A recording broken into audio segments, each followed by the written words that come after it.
I'll give you one example which happened reasonably recently, where an organisation asked us to become involved, and the circumstances were quite remarkable, but very predictable in many respects. And it was a young lady, typist, was working away, and in the next cubicle to her, in an open plan environment, was a young man who was involved in the IT department, if you like, and kind of made the place hum.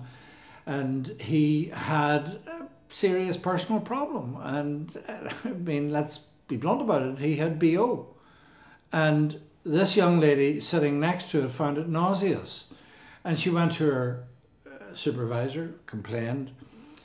He, because it was dealing with the IT whiz kid, didn't want to deal with it himself, so he passed it on to HR, and HR held it for a couple of days. The whole problem didn't really get dealt with quickly, but the young lady, her perception was that nobody cared about her. The problem didn't go away. In fact, it got worse. And after a few days, she felt moved to resign because she felt she was being disregarded. She felt she was less important than the person in the cubicle next to her. And in actual fact, that simply wasn't true.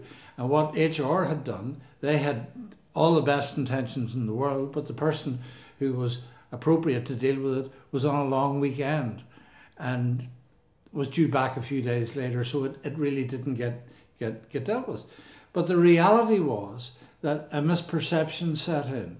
So by the time the HR director came back, the damage was done.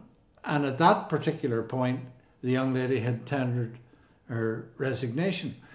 So they called me in to see if I could remedy the situation in any way, and I did. In fact, I got the parties together and I got the young man together. And in fact, ironically, it seems strange, but it was me who ended up discussing his personal problem with him. And of course, he was shattered when he came across that and realised what the trouble he had caused.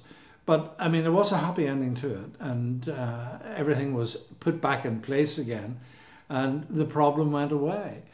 And most importantly, the relationship between the two of them was re-established, because in mediation you can do that. You can put relationships back together again. And the situation was arguably a whole lot stronger and better after the event than it ever was before the event.